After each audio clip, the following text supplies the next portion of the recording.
Welcome to Shatter. Help me reach 5,000 subscribers. Support the video with a like and leave your thoughts in the comments. It happened on a Tuesday night at Applebee's. We were sitting across from each other, her phone face up beside the half-empty glass of wine, glowing every few seconds with new notifications. The kind of silence between us wasn't the comfortable one. It was the slow, suffocating kind that comes when there's nothing left to say, but both people pretend otherwise. Then she smirked. It wasn't just a smile. It was sharp, like she'd been waiting to use it. She looked me dead in the eye and said, "You know I can replace you in 5 minutes." I didn't flinch. I didn't argue. I just leaned back, looked at her for a long second, and said quietly, "Sure, go ahead." Her smirk vanished. That was the moment everything in me shut off. No yelling, no scene, just a clean break inside my head. The kind of silence that doesn't ask for permission. She looked away, muttered something about me being cold, then went back to scrolling through her phone, pretending to be unbothered. But her hands were shaking. We drove home in silence. She stared out the window, probably waiting for me to apologize. I didn't. When we got home, she went straight to the bedroom, slammed the door, and I stayed in the kitchen, staring at the reflection of city lights on the window. It wasn't heartbreak I felt. It was clarity. For years, I'd been the guy who made it easy for her. The one who picked up groceries from Walmart, fixed things around the house, took her car for oil changes when she forgot. The dependable one. And that night, for the first time, I realized what that had cost me. She came out later, softer, trying to test the air. She said we shouldn't have fought in public, that she didn't mean what she said. But her eyes told the truth. She meant every word. She just didn't expect me to call her bluff. When she went to bed, I stayed up, scrolling through my phone, booking a one-way flight to somewhere quiet. I didn't know where yet, but I knew I had to go. Before I turned in, I walked to the bedroom door. She was already asleep, or pretending to be. I looked at her once, the same woman who'd said she could replace me in 5 minutes, and thought, maybe that's true. Maybe she can. But she'll never replace my silence. Because that night, I didn't lose her. She lost me. She just didn't realize it yet. The next morning, the air in the house felt different. Heavy, almost artificial. She was moving around in the kitchen, humming something under her breath, like last night never happened. Her tone was too light, her voice too careful. That was her way of trying to erase the tension instead of facing it. I watched her pour coffee into her favorite mug, the one I bought her from Target years ago, back when little gestures still meant something. She didn't even look up. I didn't say a word.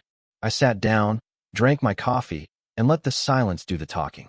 The truth is, people reveal themselves when they think you're no longer reacting. They start to squirm in the quiet. She kept glancing at me, waiting for me to bring it up, to fix what she broke. But I'd already decided not to.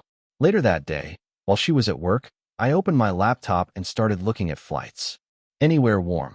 Somewhere that didn't remind me of her perfume on the couch or her makeup bottles on the sink. I didn't know what I was running toward, but I knew exactly what I was walking away from. Around noon, Ryan, my closest friend, texted me. He said he'd seen her out at a bar a few nights ago. Not alone, he added. I didn't ask for details. I didn't need to. It all lined up now. The phone always face down. The late meetings. The new confidence she'd been flaunting lately. That evening, when she came home, she started talking about some promotion her boss mentioned. Her words sounded distant, like background noise. I was watching her lips move, but not really listening. I just noticed how easy lying had become for her.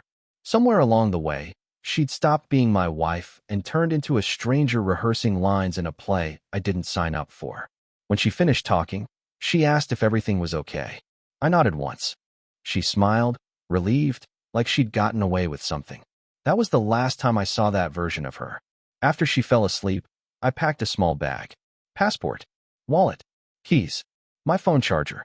I looked around the room one last time, not out of sadness but confirmation. By sunrise, I was gone.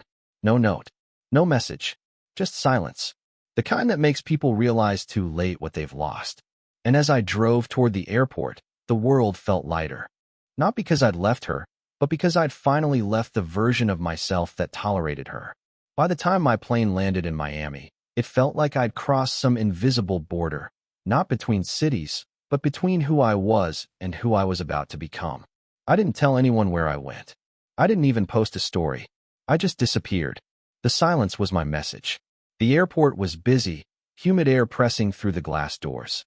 I grabbed a black coffee from Starbucks and sat near a window, watching strangers move like they all had somewhere to be. For once, I didn't. That was the best part.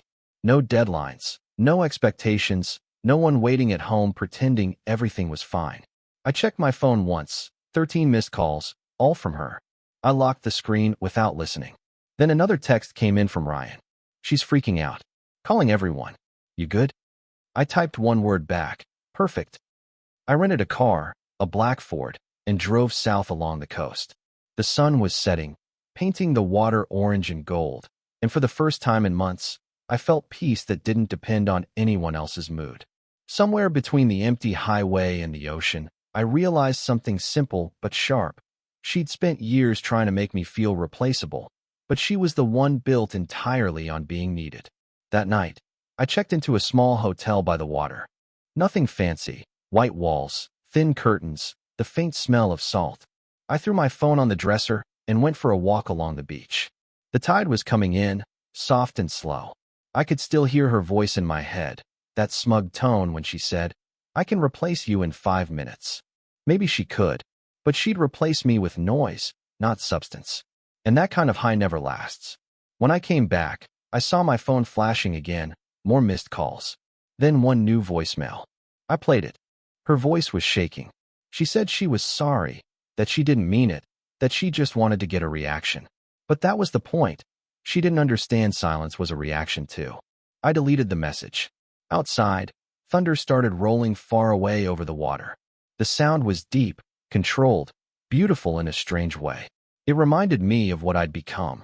Not loud, not angry, just distant and powerful enough to be heard without ever raising my voice. The next few days passed in a haze of sun and quiet. I'd wake up early, walk along the water with a cup of black coffee, and let the sound of the ocean replace every thought I didn't want to have. My phone stayed face down on the table, its silence almost sacred. I didn't know anyone noise anymore, not even her. On the third morning, I checked my messages out of habit. 30 missed calls. A few from Ryan, but most from her. Then one from an unknown number, a screenshot.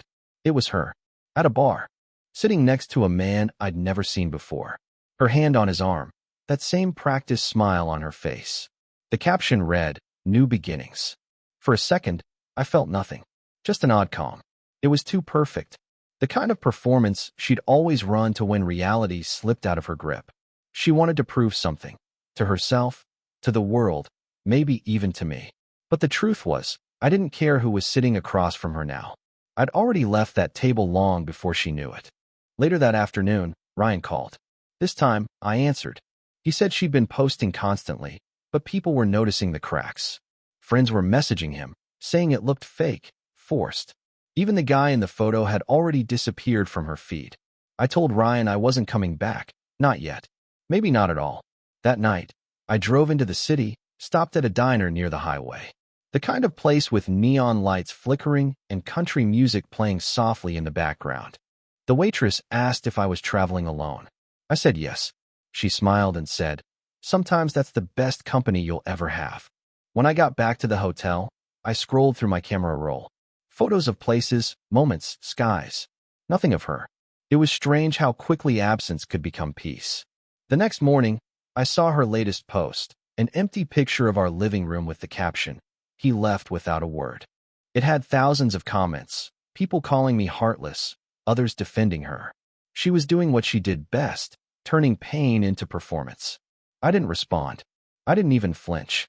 Because while she was busy chasing validation from strangers, I was learning something she never understood. Peace doesn't need an audience. And silence, when used right, is the loudest response there is. A week passed before I heard from her again. By then, I'd moved into a small rental near the marina, a quiet place with peeling white paint and a hammock on the porch. I started working remotely, handling a few clients from my laptop, but mostly, I just watched the water. There was something about the rhythm of the waves that reminded me how control wasn't about holding on. It was about letting go. That morning, I got a text from Ryan. He said she'd been showing up at my old job, asking if anyone had heard from me. He said she looked rough, tired, hollow. Apparently, the guy from the bar had already disappeared, and the same friends who'd been cheering her on were now keeping their distance. Her story wasn't trending anymore. She was old news. I didn't reply right away. I just closed the message, poured myself another cup of coffee, and stepped outside. The air smelled like salt and burnt toast from the cafe down the street. For a moment, I thought about how strange it was, how fast people move on from the things they swear they can't live without. Later that day, she finally texted me directly. A long message, pages of words. She said she didn't mean what she'd said that night. That she was angry. That she was scared. That she wanted to talk. It was everything she should have said years ago, but now, it just sounded like static. I didn't respond. Not out of cruelty, but clarity. There's a kind of peace that comes when you stop explaining yourself to someone who only ever listened to win the argument. That evening, I went for a drive along the coast in the car I'd rented. The sunset stretched across the water, gold fading into violet. I passed a group of teenagers laughing, a couple arguing outside a motel, a man walking his dog. Life kept moving, and for the first time in a long time, I was okay with not being part of her story. When I got back to the house, I saw another message from her, just one sentence. "You really don't care anymore, do you?" I stared at it for a while, then turned off my phone and let the silence swallow it whole. She was right. I didn't. Because somewhere between her arrogance and my absence, she finally got what she asked for, a life without me. And now, she had to live in it. By the second week, her silence finally matched mine. No more texts, no missed calls. Just the stillness of someone realizing the game was over. But silence isn't absence, it's exposure. It shows you who's comfortable without noise. And she wasn't. Ryan called one afternoon, his voice low. He said she'd been avoiding everyone, that she'd stopped showing up to work. People were talking. Apparently, her boss had found out about the office friendship she tried to keep secret. Nathan, the guy from the bar, had quit and left town. She was unraveling in public, and for the first time, I wasn't the one holding the weight. I listened quietly while Ryan talked, thanked him, then hung up. There was no satisfaction in hearing it, only inevitability. Actions have a way of echoing, even when you try to bury them under charm and denial. That evening, I walked down to the marina. The air smelled like salt and diesel, and the sunset threw long reflections across the water. I bought a coffee from a small kiosk and watched boats drift back in.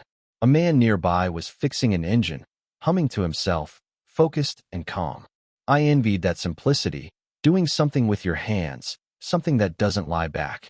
When I got back to the house, there was a letter on the porch. Handwritten, no return address, but I knew it was from her. Inside was a single line. "I didn't mean to lose you. I just didn't think you'd actually go." For a moment, I felt something, a faint pull, maybe nostalgia. Then it passed, because the truth was, she hadn't lost me that night at Applebee's. She'd been losing me piece by piece. Every time she laughed at my patience, every time she mistook my calm for weakness. I placed the letter on the table, didn't burn it, didn't tear it, just left it there. Letting it exist was enough. Some things deserve to fade naturally, like a picture left too long in the sun. Later, I poured a drink, stepped outside, and watched the tide crawl in. Somewhere out there, she was realizing that replaceable doesn't mean forgettable, and that not everyone waits around to be proven wrong. I wasn't angry anymore. I wasn't broken. I was just free. And that freedom was the one thing she could never mimic, never fake, never take back. The days started to blend together. Morning coffee on the porch, long walks near the docks, quiet nights with no interruptions. I didn't check my phone much anymore, but when I did, it was always the same. A few messages from Ryan, nothing from her. It was strange how peaceful distance could feel once you stopped waiting for noise. Then, one morning, everything shifted. Ryan sent me a photo. It was her, Emily, standing outside our old house, the one I'd left without warning. Her hair was a mess, her clothes wrinkled. She looked smaller somehow, like the world had finally caught up to her. He said she'd come by, asking if I was in town. She'd been crying, saying she didn't recognize herself anymore. I didn't respond. Not to Ryan, not to her. I just put my phone face down and went to make breakfast. But the image stayed in my head. I remembered that same woman once laughing in the kitchen, barefoot, wearing my hoodie, teasing me for being too serious. Back then, she had light in her eyes. Now, That light was gone. That evening, I walked along the pier until the sun dipped below the horizon. Couples passed by, holding hands, whispering, existing in a peace I'd once tried to build and she'd tried to escape. I wondered if she ever truly wanted love, or just the feeling of being wanted. When I got back, the phone was blinking again. A voicemail this time. Her voice was soft, unsteady. She said she'd been wrong, that she didn't need 5 minutes to replace me.